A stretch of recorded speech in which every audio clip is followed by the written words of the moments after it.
कच्चा चिट्ठा में आज बात मॉस्को में गुजरे उन 160 सेकंड्स की, जिसके बाद रूस ने बहुत बड़ा हमला करने का फैसला कर लिया था। लेकिन व्लादिमीर पुतिन ने आखिरी वक्त पर सेना को रोक लिया। मॉस्को में एक नई दहशत फैलाने की कोशिश भी हुई और इसके लिए अब पूरी तरह ज़ेलेंस्की को जिम्मेदार ठहराया जा रहा है, जबकि ज़ेलेंस्की पूरी तरह अभी खामोश हैं।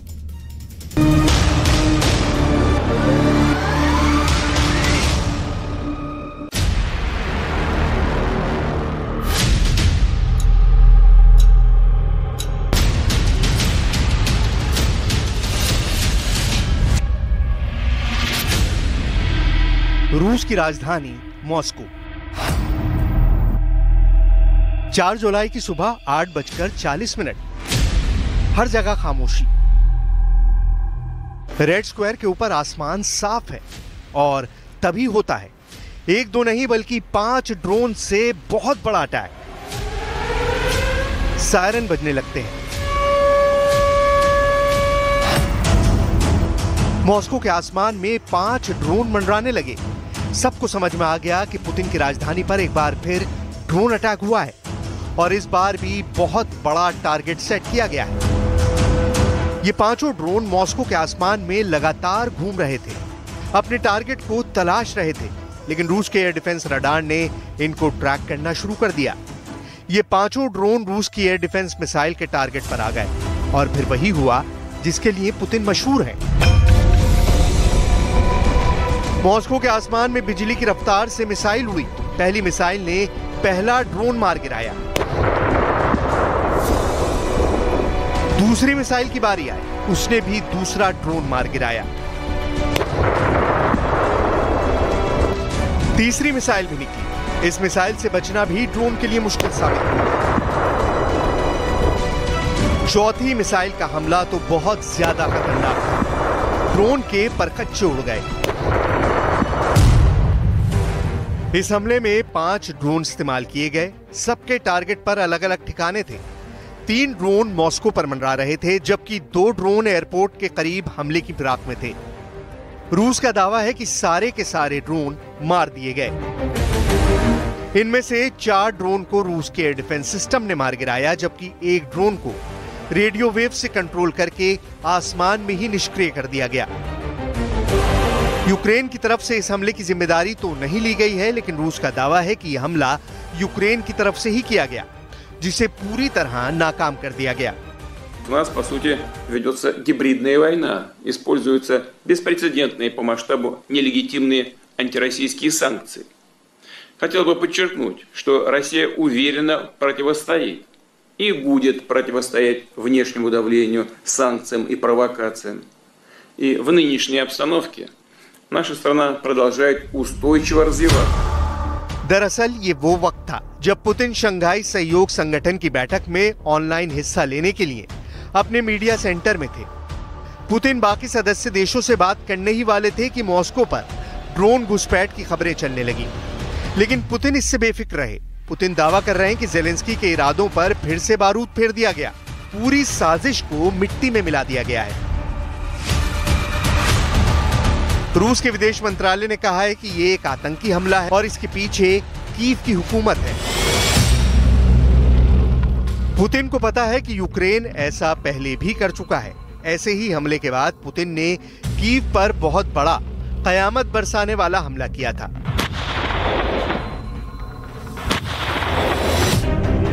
इस वर्ष मई के महीने में ही मॉस्को पर 8 ड्रोन से हमला किया गया था। इनमें सबसे बड़ा हमला 3 मई को हुआ। तब मॉस्को में रात के 2:30 बजे थे। सब कुछ शांत था कि अचानक एक ड्रोन क्रेमलिन के ऊपर मंडराता दिखा और फिर उसके गुंबद के पास होता है एक बहुत बड़ा धमाका।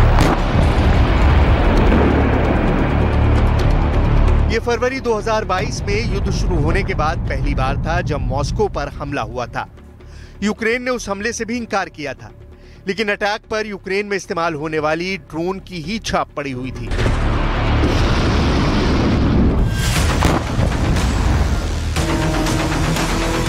यूक्रेन के युद्ध के बीच क्या एक बार फिर पुतिन की जान लेने की कोशिश हुई?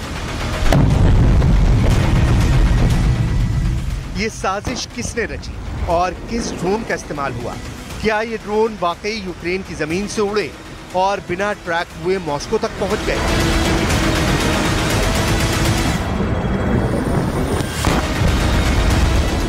या फिर रूस के अंदर मौजूद ज़ेलेंस्की के छापामार लड़ाकों ने मॉस्को के करीब से ही इस ड्रोन को आसमान में पहुंचाया? जो भी मॉस्को में हुई ड्रोन की घुसपैठ, या कहें कि इस हमले ने जर्मनी की राजधानी बर्लिन से लेकर लंदन और फ्रांस की राजधानी पेरिस से लेकर वॉशिंगटन डीसी तक दहशत फैला दी है। दुनिया की बड़ी बड़ी कैपिटल सिटी ड्रोन से डर गई है, क्योंकि मॉस्को में हुए हमले ने अब पुतिन के जवाबी अटैक को दावत दे दी है। पुतिन पूछ रहे हैं कि ज़ेलेंस्की को हमले के लिए ड्रोन किसने दिए, किसने फंड किया, किसने तकनीक बताई और किसने प्लान बनाकर हमले को अंजाम दिया। Реализовывался проект по созданию из соседней с нами страны Украины фактически враждебного государства, антироссии. Ее накачивали оружием 8 лет, попустительствовали агрессии против мирного населения Донбасса и всячески потакали в насаждении неонацистской идеологии. बहुत तहकीकात हुई तो 3 ड्रोन के नाम सामने आए। ये वो ड्रोन हैं जो ज़ेलेंस्की की फौज ऑपरेट करती है और वो यूक्रेन से मॉस्को की दूरी तक अटैक करने के लिए इस्तेमाल किए जा सकते हैं। इस हमले में ज़ेलेंस्की के जिन 3 ड्रोन का नाम सामने आ रहा है, उनमें पहला है UJ-22, ये बहुत खास ड्रोन है। दूसरा है यूक्रेन में ही बना PD-1 ड्रोन और तीसरा है चीन में बना मुगिन 5, जो ऑनलाइन खरीदा जा सकता है। ये तीनों ड्रोन ज़ेलेंस्की की साजिश का हिस्सा हो सकते हैं, ऐसा रूस का मानना है। It is technically possible. Ukraine has several types of drones that can fit the profile. For example, its newly developed UJ-22 drone can actually fly the distance. It's commercial drone that they acquired from China. It's Mugian 5 cargo drone, which can be basically purchased online and could be refitted into a military drone. That drone can fly several hundred kilometers, and it was used in previous attacks. Putin को इस बात का पूरा शक है कि ये Zelensky का काम है और इसी लाइन पर रूस बदला भी लेना चाहता है। ज़ेलेंस्की के तीनों ड्रोन के बारे में बहुत सी बारीक बातें हमें पता चली हैं, इनकी खासियत और इनकी कमियां। क्या ये ड्रोन वाकई मॉस्को ही नहीं, पूरे रूस के सबसे सुरक्षित इलाके में घुसपैठ कर सकते हैं? और फिर क्या ऐसा धमाका अंजाम दिया जा सकता है?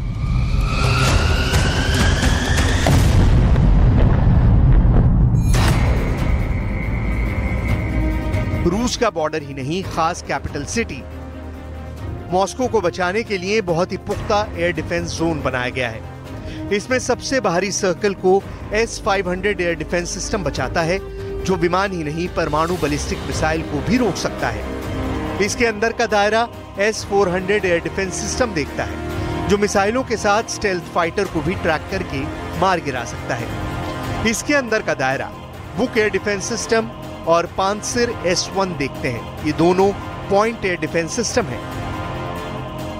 इसमें पांसिर को तो क्रेमलिन के आसपास इमारतों की छत पर भी लगाया गया है, ताकि ये उन टारगेट्स को खत्म कर सके जो किसी वजह से S-500 और S-400 जैसे एयर डिफेंस सिस्टम से बचकर क्रेमलिन तक पहुंच जाते हैं।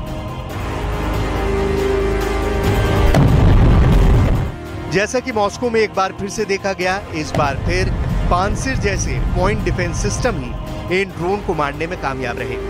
It's interesting that the Ukrainians have probably been trying to do this for many months at this point, to strike out at a critical strategic target, not from a military standpoint. This isn't going to win the war, but from a messaging standpoint that Russia can't just go on attacking Ukrainian cities and not suffer some sort of blowback or some sort of consequence. रूस का बहुत साफ कहना है कि ये Putin की हत्या की कोशिश थी, जिसे नाकाम कर दिया गया, और इसके पीछे सिर्फ और सिर्फ यूक्रेन है, यूक्रेन की लीडरशिप यानी व्लादिमीर ज़ेलेंस्की। ऐसे में सवाल है कि क्या ज़ेलेंस्की के पास ऐसे हमले की ताकत है? तो जवाब है बिल्कुल। ज़ेलेंस्की के पास ऐसा करने वाले हथियार हैं, ज़ेलेंस्की के पास ऐसे ड्रोन हैं जो यूक्रेन से उड़कर मॉस्को तक पहुंच सकते हैं। यूक्रेन के बॉर्डर से मॉस्को की दूरी करीब 500 से 600 किलोमीटर है। यह ऐसा दायरा है जिसको पुतिन का S-500 air defence system cover करता है। मॉस्को में तैनात S-500 सिस्टम की रेंज 600 किलोमीटर है।